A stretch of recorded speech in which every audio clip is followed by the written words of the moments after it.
रीवा के छोटे से गांव से निकलकर देश से गद्दारी करने वाले जबलपुर ऑर्डिनेंस फैक्ट्री के रिटायर आर्मरर पुरुषोत्तम लाल रजक ने चंद पैसों के लालच में सेना के हथियारों को नक्सलियों और बदमाशों को बेच दिए। पत्नी बेटे सब शामिल थे, जो आज भी जेल में बंद हैं। जब इनकी करतूत का खुलासा हुआ तो उनके पड़ोसी भी दंग रह गए। आरोपी ने हथियार बेचकर बेहिसाब संपत्ति बनाई।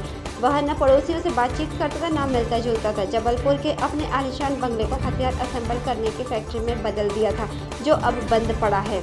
जांच में खुलासा हुआ कि वह महंगी शराब पार्टियों में शामिल होता था। उसके पहनावे और लग्जरी लाइफस्टाइल को देखकर लोग दंग रह जाते थे।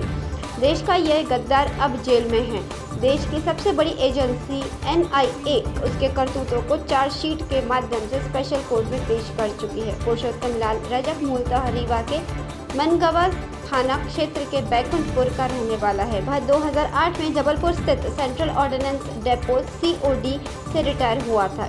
COD में सेना के नए और पुराने हथियार रखे जाते हैं। यहाँ इनकी मरम्मत भी होती है। पुरुषोत्तम लाल रजक जबलपुर के अलावा लखनऊ, बिहार, लेह, जम्मू, अरुणाचल प्रदेश में भी पदस्थ रहा है। पहली बार वह चर्चा में तब आया जब 29 अगस्त को बिहार की मुंगेर पुलिस ने जुबली वेल चौक से मिर्जापुर बरदाहर निवासी मोहम्मद इमरान को 3 AK-47 राइफल और उसके पार्ट्स के रूप में दबोचा था। इमरान ने पूछताछ में पुरुषोत्तम लाल रजक के नाम का खुलासा किया था। प्रदेश में कोरोना संक्रमण से राहत के बाद अनलॉक की प्रक्रिया धीरे धीरे की जा रही है, लेकिन लोग हैं कि मानने को तैयार ही नहीं। 6 से ज्यादा लोगों को इकट्ठा होने पर पाबंदी है, लेकिन लोग मान नहीं रहे। रतलाम जिले के बर्दबोदना गांव में धार्मिक आयोजन के दौरान कलश यात्रा में सैकड़ों लोगों की भीड़ उमड़ पड़ी। उसके बाद गांव में कोरोना संक्रमण फैलने का खतरा बढ़ गया है। इसका वीडियो सोशल मीडिया पर वायरल होने के बाद आनन फानन में प्रशासन ने गांव की सीमाओं को सील कर दिया। वहीं प्रशासन ने पटवारी और सचिव को निलंबित कर दिया है। गांव में हनुमान मंदिर पर धार्मिक कार्यक्रम आयोजित किया गया। इसी के लिए गांव में शोभा यात्रा और 108 कलश की गंगाजल यात्रा निकाली गई। यात्रा में सैकड़ों की संख्या में ग्रामीण और बड़ी संख्या में महिलाएं भी शामिल हुई। खास बात यह है कि ग्रामीणों ने ये आयोजन ऐसे समय पर किया जब रतलाम में कोरोना की बेकाबू रफ्तार को बड़ी ही मुश्किल से काबू में लाया गया है। कलश यात्रा का वीडियो सोशल मीडिया पर वायरल होने के बाद प्रशासन ने गांव को सील कर दिया है। जूनियर डॉक्टर लगातार आंदोलन कर रहे हैं। रात MY अस्पताल के सामने जूनियर डॉक्टरों ने फिल्मी अंदाज में सरकार को जगाने की कोशिश की। प्रदेश सरकार और जूड़ा के विवाद की वजह से 5वें दिन भी हड़ताल का निर्णय नहीं निकल पाया। अब सरकार और जूड़ा भी आमने सामने हो गए हैं। सरकार हर मांग मानने से पहले हड़ताल खत्म करने की बात कह रही है। वहीं जूड़ा लिखित में आश्वासन से पहले हड़ताल खत्म नहीं करने पर अड़े हैं। उधर MYH में 5 दिनों से जारी हड़ताल की वजह से OPD इमरजेंसी सेवाएं प्रभावित हुई। OPD में कुछ सीनियर डॉक्टर पहुंचे। उन्होंने मरीजों को देखा। दिन रात वार्डों में मरीजों की देखभाल करने वाले जूड़ा नहीं होने से सीनियर डॉक्टर वार्डों में जरूर पहुंचे, लेकिन वे ज्यादा वक्त वहां नहीं रहे। औपचारिकता करके रवाना हो गए। व्यवस्था संभालने के लिए आसपास के जिलों से जिन डॉक्टरों को बुलाया गया था वे अलग अलग वार्डों में मौजूद तो हैं, लेकिन उनकी संख्या जूड़ा की अपेक्षा कम है। ऐसे में मरीज इलाज के अभाव में अस्पताल से पलायन कर रहे हैं। इसका सबसे ज्यादा असर ब्लैक फंगस के भर्ती मरीजों को हो रहा है। उज्जैन के श्री महाकालेश्वर मंदिर में कोरोना संक्रमण के कारण आम श्रद्धालुओं का प्रवेश पूरी तरह प्रतिबंधित है। केवल अधिकृत पंडित पुजारियों को ही पूजन के लिए प्रवेश दिया जा रहा है। ऐसे में दानदाता एक श्रद्धालु के गर्भगृह की देहरी पर पहुंचकर दर्शन करने के मामले में मंदिर प्रशासन के 2 कर्मचारियों की सेवा समाप्त कर दी गई है। वहीं एक पुजारी को नोटिस जारी कर जवाब मांगा है। श्री महाकालेश्वर मंदिर में सुबह करीब 11:30 बजे दानदाता रतलाम निवासी श्रद्धालु नैवेद्य द्वार से उतरकर सीधे गर्भगृह के सामने देहरी पर खड़ा होकर दर्शन पूजन कर लिया। शिकायत मिलने के बाद कलेक्टर के निर्देश पर मंदिर के CCTV फुटेज में पूरी घटना देखने के बाद मंदिर प्रशासन ने इस दौरान ड्यूटी पर मौजूद गर्भगृह निरीक्षक अशोक ठुमरे और कर्मचारी अशोक कोरेकर को दोषी मानकर तत्काल सेवा से बर्खास्त करने के आदेश प्रभारी प्रशासक जितेंद्र सिंह चौहान ने दिए हैं। सीधी जिले में स्वास्थ्य विभाग द्वारा 7 जिंदा लोगों को मृत बताने के मामले में नया खुलासा हुआ है। पीड़ित का दावा है कि ब्लड जांच कराने पहुंचे बच्चे की जबरन कोरोना जांच कर दी।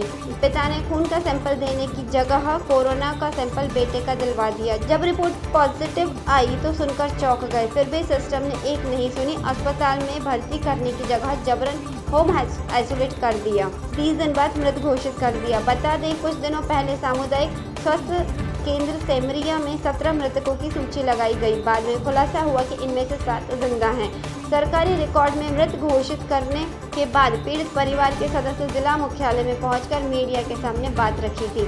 मृतकों की सूची में शामिल किए गए जिंदा लोगों का आरोप है कि सेमरिया अस्पताल में माधव पांडेय के नेतृत्व में सूची तैयार की गई थी। अब तक स्वास्थ्य विभाग द्वारा जिम्मेदारों पर कोई कार्रवाई नहीं की गई है।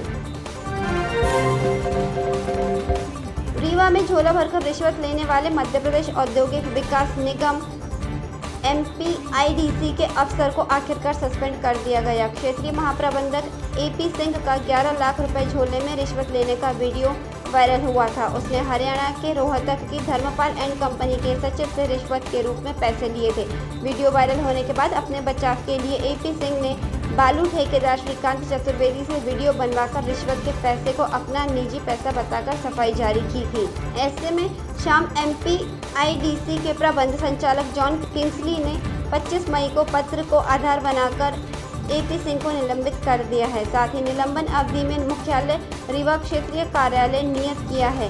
इसको लेकर भी विरोध शुरू हो गया है। शिकायतकर्ता का आरोप है कि AP सिंह को रीवा में रहने से जांच प्रभावित होगी। ऐसे में निलंबन अवधि में मुख्यालय रीवा छोड़कर कहीं और रखा जाए, जिससे निष्पक्ष जांच हो सके।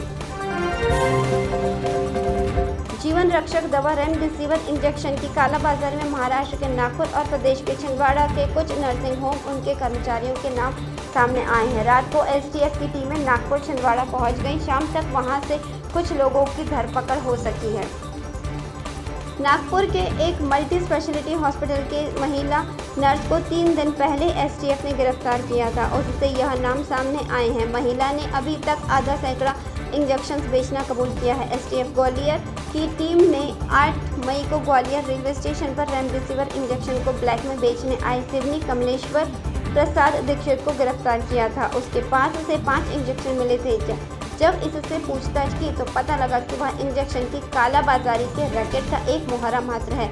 वह नागपुर, बालाघाट व मंडला के कुछ अस्पताल कर्मचारियों के संपर्क में था, वहीं उसको इंजेक्शन उपलब्ध कराते थे। उसने बालाघाट निवासी संगीता कुमारी का नाम STF को बताया था। साथ ही यह भी बताया कि संगीता अभी महाराष्ट्र के नागपुर में मल्टी स्पेशलिटी हॉस्पिटल में बतौर नर्स पदस्थ हैं। जब STF ने संगीता को उठाया तो पता लगा कि वह भी रैकेट का एक हिस्सा मात्र है। मध्य प्रदेश हाईकोर्ट द्वारा 24 घंटे पूरे होने के बाद भी जूनियर डॉक्टर काम पर वापस नहीं आए। इसके बाद अब सरकार जूड़ा के खिलाफ एक्शन के मोड में आ गई है। चिकित्सा शिक्षा आयुक्त निशांत वरवड़े ने बताया कि मेडिकल कॉलेज की सीट छोड़ने वाले जूनियर डॉक्टर को बॉन्ड के अनुसार 10 से 30 लाख रुपए भरने होंगे। सरकार ने मेडिकल कॉलेज के डीन को इस संबंध में आदेश भी जारी कर दिए हैं। गौरतलब है कि एक दिन पहले जबलपुर मेडिकल यूनिवर्सिटी द्वारा 468 जूनियर डॉक्टरों को बर्खास्त कर दिया गया है। इसके बाद अब नई चेतावनी दी गई है। चिकित्सा शिक्षा आयुक्त निशांत वरवड़े ने बताया कि UG PG में नीट से सिलेक्टेड स्टूडेंट्स को मेडिकल व डेंटल कॉलेजों में मेरिट के आधार पर एडमिशन के लिए सरकार द्वारा मध्य प्रदेश चिकित्सा शिक्षा प्रवेश नियम 2018 एवं संशोधन 19 जून 2019 के अनुसार पाठ्यक्रम संचालित किए जाते हैं। उपरोक्त नियम की अनुसार निर्धारित समय सीमा के बाद अभ्यर्थी द्वारा सीट छोड़ने पर उस पर बॉन्ड की शर्तें लागू होंगी। मध्य प्रदेश की 3 बड़ी नदियां शिप्रा जो उज्जैन में मोक्षदायिनी बनी, चंबल लंबा सफर तय कर राजस्थान को सिंचित करती है और मंदसौर की शिवना है। प्रदूषण से अब ये नदियां रंग बदलने लगी हैं। शिप्रा में लगातार इंदौर से बहकर आ रहा कान्हा का केमिकल युक्त पानी मिल जाता है। सिंहस्थ से लेकर अन्य विशेष मौकों पर स्नान के लिए इसमें नर्मदा का पानी मिलाना पड़ रहा है।